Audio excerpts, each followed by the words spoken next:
Revisaremos el tema de la demanda. La demanda constituye el acto procesal por el cual el actor o demandante ejercita su acción solicitando al juzgador civil que intervenga a fin de que oportunamente dicte sentencia, declarando probada la demanda. Para que sea válida y admisible la demanda, necesariamente debe cumplir con requisitos indispensables que constituyen su esencia misma.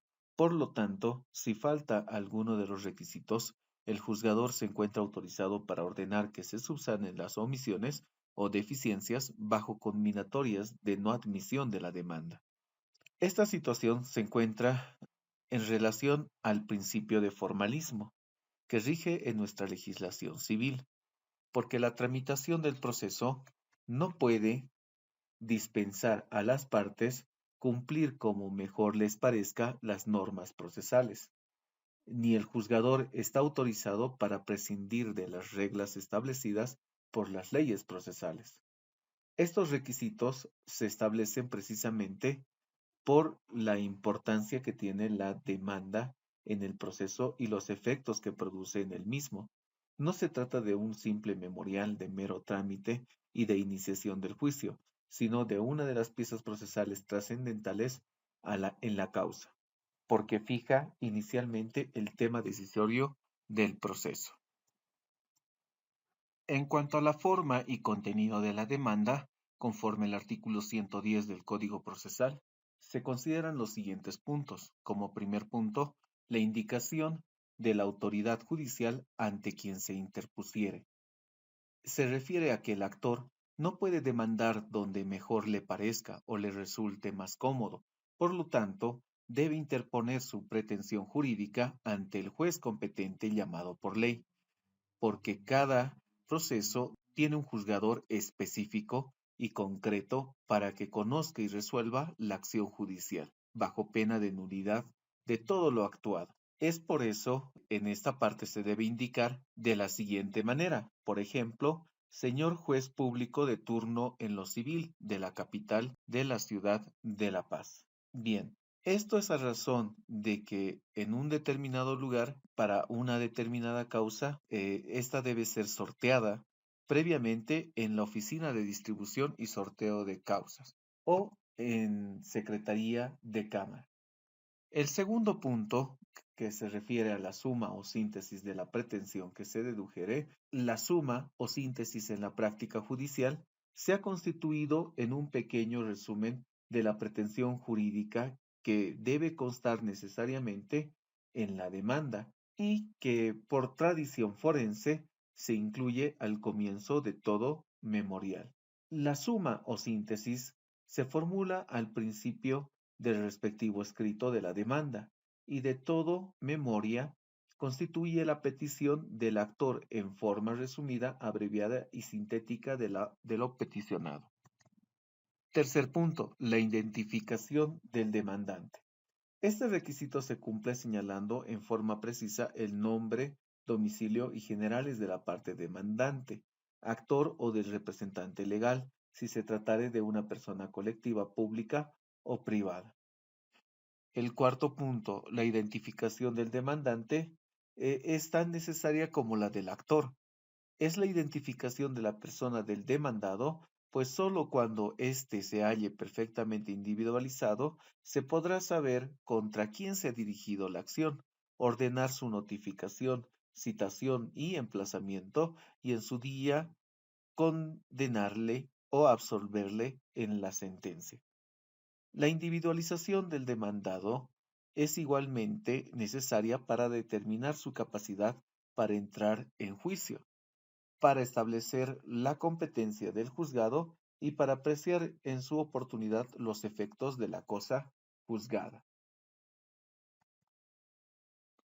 El quinto punto se refiere al bien demandado, designándolo con toda exactitud.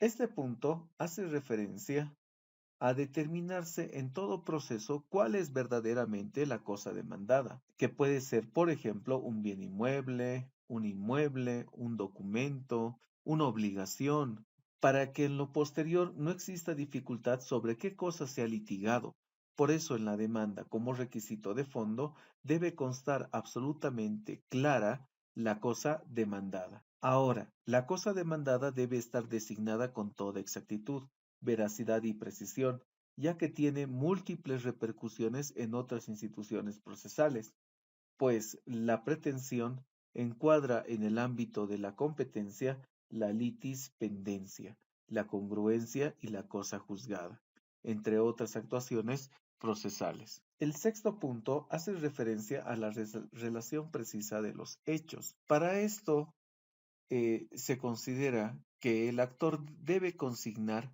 todos los hechos que considere relevantes para su estimación de la demanda. Se exige que exponga de manera numerada y separada, junto a la exposición de hechos, deben relacionarse los documentos, medios o instrumentos que se aporten junto con la demanda como medio de prueba. A partir de esa presentación de la demanda, el actor no va a poder, en principio, introducir nuevos hechos, es decir, precluye la posibilidad de introducir nuevos hechos, por lo tanto es importante que en la demanda se introduzca todos los hechos, por luego el actor no tiene la posibilidad para realizar. Sin embargo, puede introducir hechos que se hayan suscitado después de la demanda y que tengan efectos con relación a la pretensión jurídica. El séptimo punto va en relación a la exposición del derecho. Este séptimo punto debe contener necesariamente la demanda. Es el relacionado a que es vital la invocación del derecho en que se funda. En otras palabras, es justificar el por qué jurídicamente debe aceptarse en derecho la demanda. Los fundamentos procesales y los fundamentos de fondo son los encaminados a acreditar que no existe ningún obstáculo a que el proceso se sustancie y se dicte en él una sentencia de fondo. Es común exponerlos en primer lugar.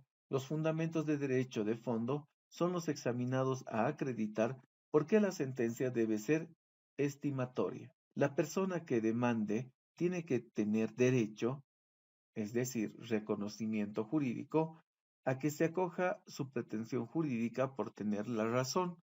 Por lo tanto, quien no tiene derecho a demandar no puede pretender que la futura sentencia reconozca su derecho.